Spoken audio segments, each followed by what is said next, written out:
So My quiet. name is Amy Newton, and I am part of the ministry team here at Heritage, and I work specifically with children. And my name's Marty Baker, and I tend to work with mostly middle school and high school students and their families. And we just want to welcome you to Orange Sunday. It's an incredible day. It is incredible, and it's awesome to see all of the orange out here. Even though that typically isn't a color that's flattering for everybody, you guys make it look amazing. Yeah, I'm here for it, right? I mean, like, it's a nice morning. Everybody in their orange, and those who didn't, I saw lots of these orange bracelets out there, sporting them very nicely. Good job. That's right, and we also wanted to invite you guys back tonight because we're gonna have an ice cream social that we call Sunday. And it's just a time for us to reflect together about what influencing the next generation looks like and have a little bit of fellowship time as well. Yeah, ice cream, I'm always here for that. You know what I'm most here for this weekend, though? Anybody have a guess? Here it is, ready? Tax-free weekend. That's what I'm here for, right? Like as a dad, as a parent, like I'm here for not paying taxes. I'm here for paying as least as I can on school supplies and all like the clothes and all that kind of stuff. Like it's a nice thing not to have to pay taxes. Most of the students and kids, like they could care less, right? And I was once you, like I get that. I remember going back to school, like clothes shopping with my mom, and while she was there for it, like I was not here for clothes shopping. I was not here for like doing the two-finger thing, like in the waistband, like seeing like how they fit and if I could grow into them. Like I hated clothes shopping. But you know what I was there for? I was there for chaos. I enjoy bringing chaos, and those who are in the student ministry, they understand this about me. Nothing has changed really. But whenever I was a kid, we would go clothes shopping, and my mom would like be getting all the clothes and everything. And as soon as she turned her back, you know what I did? I went away. You know where I went? Some of you might be thinking toys section. Yeah, that's a good idea, but no, that's not where I went. I actually went inside one of these. Anybody ever do that? Like where like you just jump in the clothes, close them back, and like you just sit there. Like this is what I would do. I lived to freak my mom out. Like just introduce chaos into the world to where my mom is like, where is he? Where? Oh my goodness, where's my kid? You know, like freaking out, like looking around, and then finally like she knows like he's hiding. Get out here. Marty, get out. You like, I mean, I loved it. Lived for it, right? But then as I got older, I didn't seem to fit in those things anymore. And so like I had to find new chaos. And back in the day, whenever we would go to the malls to get our clothes, like we didn't have Amazon, like it didn't just show up to our door. We had to go and get these clothes. And so we went to this mall, and all malls had something in them, and they were kind of all over. And there were these maps. Like we didn't have Canva and all these other things where you could make like differences in pictures. Like all these maps looked the exact same no matter where they were placed around the whole mall, except for one thing. Anybody know what that one thing is? Yeah, right? There's the star. I don't know if you can see that. There you go.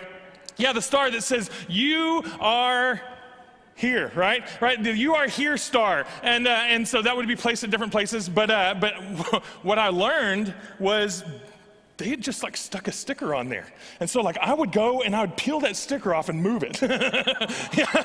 Oh yeah, I was there for it, right? Like I was here for all the chaos. Sometimes I'd just take it off and take it with me. And then just sit back and watch people be like, what in the world? Now I know what you're thinking. Like as I told Amy this story earlier, she was like, what is wrong with you? And I was like, hey, like I get it, but like if that's the worst thing about me as a teenager, I think I was doing pretty good, okay? So play off me. But yeah, so I just loved chaos. And so but it's crazy whenever you can't figure out where you are, because when you can't figure out where you are, you can't figure out where you're going and where you need to go, right? And as we come into Orange Sunday, as we start thinking orange and think about how can we partner with families, if we're honest, most of the places where families find themselves is defined by chaos. There's a lot going on for families these days. There's a lot that's just crazy. I talk with kids and students all the time who are just going through it.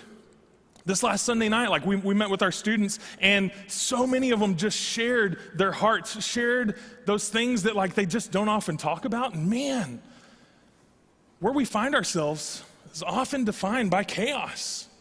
It just is. But you know something? I've learned that God's not afraid of chaos. In fact, where we find chaos is often where we find the presence of God alongside the chaos. Not not bringing the chaos, but they're alongside those who are going through it. In fact, you don't have to open your Bible very far to find this. The very first verse that you find in your Bible in Genesis chapter 1 says this: "In the beginning, God created the heavens and the earth. Now the earth was formless and," some of your versions say void. It was formless and empty, and darkness was over the surface of the deep. These words, formless, empty, void, darkness, deep, it's all chaos. It's all meant to be apocalyptic language. I mean, just the crazy, the unpredictable, all of the mess. It's all there. And what do we see in the very next verse? The very next verse says this. You may have to go with me, Carice. There we go. "And the Spirit of God was hovering over the waters." Even though there was chaos, even though there was crazy, even though there was so much going on that seems untamable, unpredictable, God's Spirit, the Spirit of God, was hovering over it, as if to say, I'm about to do something here among the chaos. And so whenever we talk about, as a church, as the Yellow, all of us, being here for it, when we join, when we move towards the chaos, we actually join God. When we move towards chaos, we join a God who's already there, who's already working, who's already living and breathing and moving and working and doing so much among chaos. And so when we go to be here for it, we join the Spirit of God. But also we know that God's there because the very next verse, God actually speaks into the chaos. And you know what God says? The very first thing in the very next verse, God says, "Let there be light." Now then, who do we know is the light? Not only the Spirit of God is there, not only the voice of God is there, but God speaks, "Let there be light." And we know that light comes into the darkness. We know this light because we've seen it through the Son of God, right? Jesus says, "I am the light of the world," but you know what? Not just that. Jesus then turns around and says, "You are to be a light. You are the Yellow. You are the light that comes in, that comes alongside the chaos. You are the ones that are here for it." And so whenever you wonder, where are we? Sometimes, yes, it's among the chaos, but also here is where we find the presence of God as well. That's right. And then the next thing that we move on to is 4. And I've noticed, and I'm sure you guys have as well, that a lot of times people are really quick to speak up about what they're against, whether it's politically or anything. They're ready to speak up about what they're against. But that wasn't the way that Jesus was. When Jesus came, Jesus was for people. He was for the community. And even the people that others thought Jesus shouldn't be there for, he was there for those people exactly. He went and he called Matthew. And Matthew was a tax collector. Matthew was somebody that was shunned by society, and people didn't care for him at all. They didn't feel like that we should speak with him or even associate with him at all. And Jesus not only spoke with him, but he invited him to follow him. He invited him to be part of his inner circle. And he went that afternoon and had dinner with Matthew and Matthew's friends, which everyone else considered them sinners and people that Jesus shouldn't associate with, because what would people think? But that's who Jesus wanted to be with. And not only did he want to be with somebody like Matthew, but he wanted Matthew to grow and Matthew to be somebody that others looked to and somebody that showed that same light that Jesus brought into the world. Jesus also, on a journey one day, came across a woman at a well. And this was a Samaritan woman, and Jewish men did not talk to Samaritan women. That was taboo. But Jesus didn't follow what everybody else was saying because he loved every person. He loved that woman at the well. He loved the fact that she was a child of his. And he spoke with her and he told her about living water. And she realized that he was the Messiah that she had heard about, that she knew was coming. And then she went back to tell the people in her village all about him. She spread the good news because it was amazing and life-changing to her. And then Jesus also was there for children. When there were children wanting to get to him and his disciples were like, no, they're gonna mess up everything. They're gonna cause chaos. You don't wanna have them here running around. But Jesus was like, no, let them come to me. And he talked about just the faith of a child and how that's what we all needed to look at and we needed to reflect on and remember what it was like when we were a child. Because that, Jesus said, is how we get to heaven, is by believing like a child does. And so Jesus was there. He was there for those who others thought we shouldn't be there for. And he stood up for that. And that's what we need to do. We need to be there for all the people who are marginalized. We need to be there for children. And it makes such a huge difference, you know? I mean, even when I was a child, I remember a leader talking about telling others about Jesus. And I wondered, you know, well, what about, you know, people that don't speak English, or what about just people that have obstacles? How did they hear about Jesus? And I went and asked this leader. And I remember he looked at me, and I was little at the time, and he was like, it's you, Amy.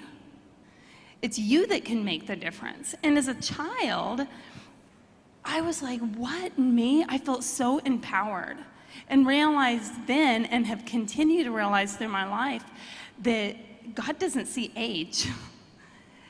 You know, children and all the way up through, because I still feel like a child. And I think that that's, you know, we all can lead. We all can be that person that makes the difference. And you know, Matthew didn't feel equipped, and yet Jesus asked him.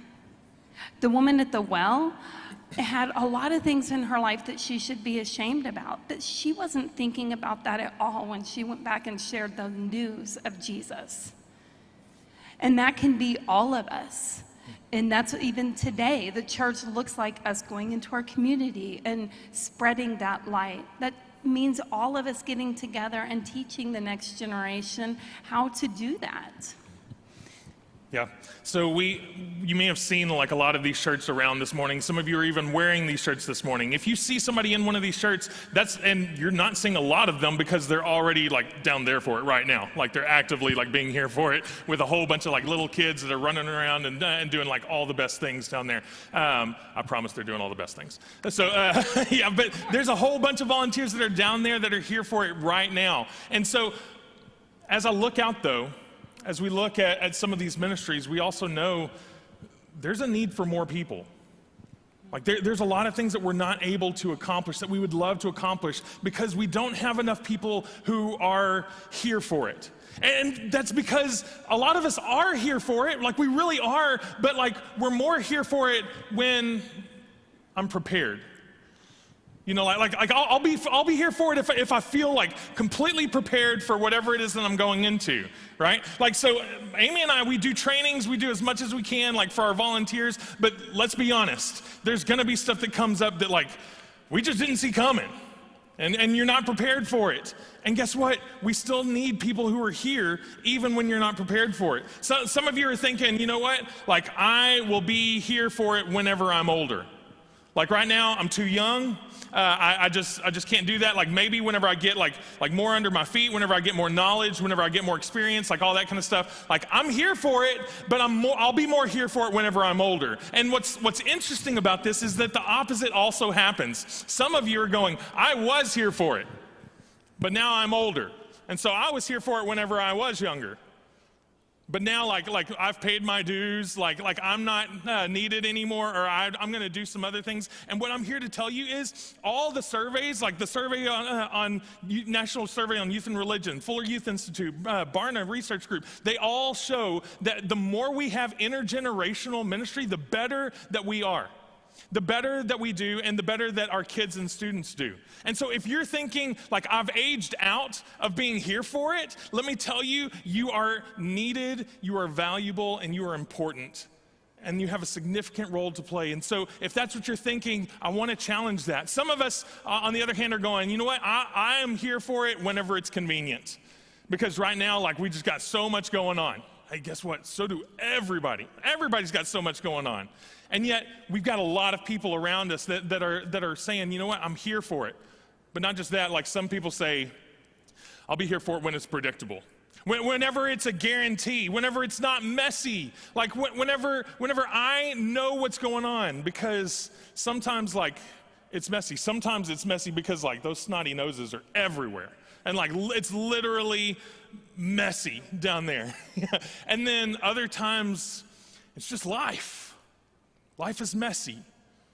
We can't control that. And so whenever we feel like I'm here for it, when I can control it, I'm here for it when it's like me, when it's like I want it to be, like those kinds of things, that's when it makes sense to be here for it. Like that's whenever I need it. I'm telling you, you've got a lot of kids and a lot of students that if that's the only time you're here for it, they're going to wonder, will you still be here for it when it's not that way? Whenever I'm a little chaotic, whenever my world is chaotic and I had nothing to do with it, but it's just happening, will you still be here for it? And whenever you're here for all of it, when you're here for all of it, that's when it gets good. That's whenever you start to see those moments. Like we did a we did a deal with our 9th grade and 12th grade leaders this last Friday, or I guess 2 Friday nights ago. And I watched as our 12th grade leaders were speaking into some of our 9th grade leaders and parents and everything. And our 12th grade leaders go, seriously, whenever I came in, I hope that it's okay that I share this. I didn't even ask permission. I just kind of like went with it. And so yeah, like our 12th grade leaders go, when we came in, we were like, why did Marty pick us? Like, what was he thinking? Like, I don't even think they like us. and now like they're like in tears because they're like, but we've seen so much over these 4 years. We've walked alongside them for so much. And that's not just something that happens in student ministry, it happens in kids ministry as they deal with all kinds of different things. Because when you're here for all of it, you get to see the most rewarding, the most incredible things. You watch them grow into these incredible, incredible people who can do so much more than a lot of the rest of the world gives them credit for. But you know, this is important for a lot of reasons, and I could talk all day about this, but I think what would be helpful is if I showed you. If I showed you why this matters. You know, about 6 years ago, we did something, and I'm going to invite a couple of my friends up here on the stage. 6 years ago, we did something with a whole bunch of marble jars that represented the amount of weeks that everybody had left. You know, and we started all the way down here at the end, and I'm just going to play this clip for you. And I want you to just kind of listen. This was back in the dark ages before pandemic, and so we didn't have video, so it's just going to be audio. So you got to like really focus in and listen. But you're going to hear us talk about some of our friends. Here we go. And so from the time that they're born until the time that they're 18 and graduate from high school, that is approximately 936. So about approximately 936 weeks that a set of parents has to influence their child. So next we have Audrey Polk here, and Audrey is one of our kindergartners that is starting school this year. Audrey, would you mind grabbing your jar of marbles? Careful, it's heavy. It is. She's the littlest one with the Look biggest at those muscles. There we go. And Audrey, how many marbles do you have in your jar? 676. Yeah.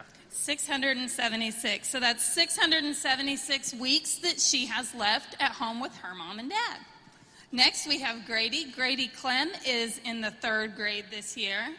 And here is his jar. Grady, how many marbles are in your jar? 520. 520. So we're getting a little bit less, but that's still a lot of time that his parents have to influence him. Yeah. All right. And next up, we have Addie, who just stepped into our student ministry program in 6th grade. So, Addie, there's a jar of marbles under you if you can grab those. Hold them up where everybody can see them. All right. What's the number there? Speak into the mic. 364. 364. 364 weeks left. And Addie was like, there's so many weeks left. And I guarantee you that most parents are going, no, there's not. She's about to be gone, right?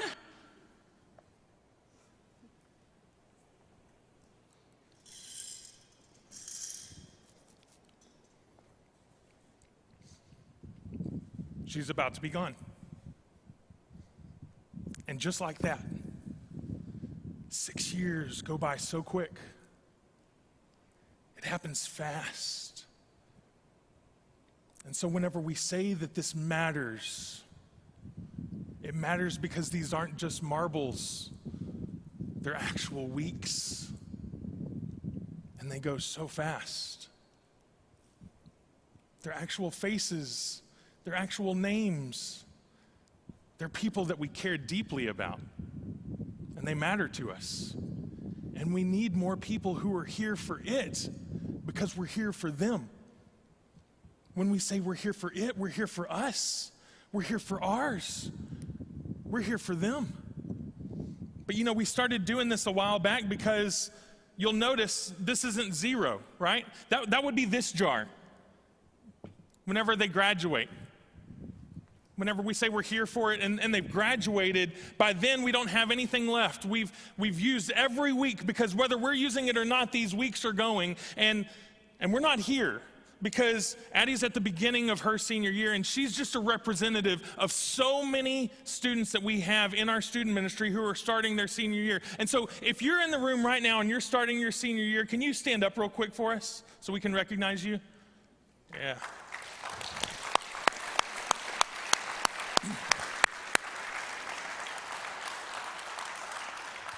Thank y'all.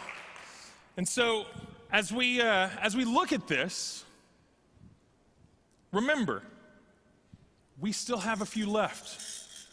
She's about to be gone, but she's not gone yet. They're about to be gone, but they're not gone yet. And so, what are you going to do with those 52 weeks? What are you going to do with the hundreds of weeks that you, as the yellow, have left? Are you here for it? Are you here for all of it?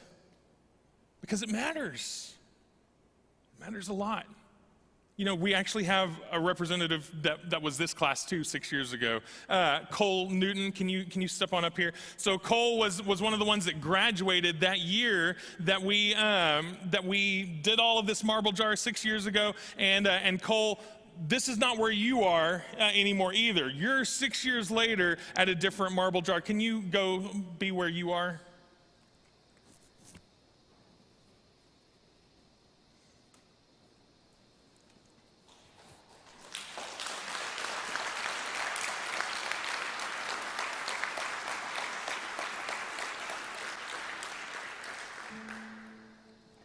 This is what it's about. This is everything to us. It means so much.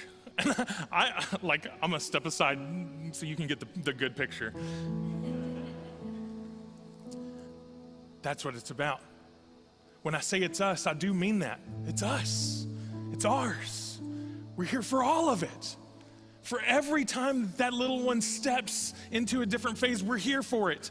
But if that's gonna be true, you have to be here for it. And so I'm curious, are you? Are you here for all of it? No matter how that little one's story plays out, are you here for it? Because we need you to be. We need you to be here for all of it.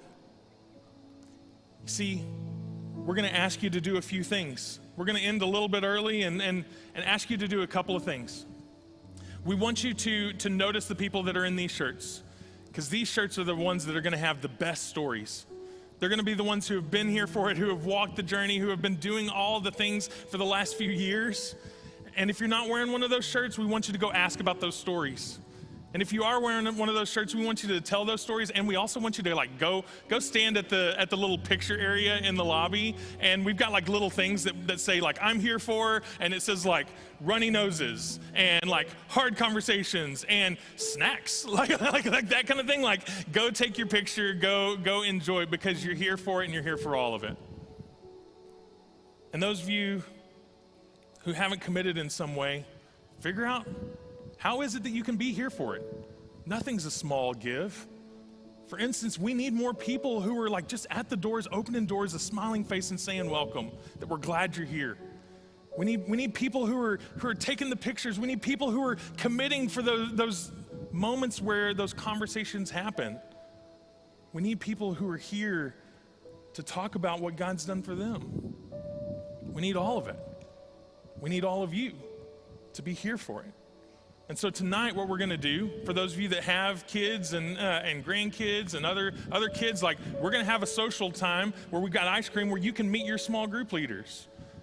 But we want everybody here, of all generations, of all involvement levels. We want you all here, because it's important that everybody sees that we're all here for it, right? Because it matters. And it goes fast. I want to thank you all for the ways that you're currently doing this, for the ways that you've done it over the years, and all the ways that you plan to do for it in the future. It's going to be a good year, as we're all here for it.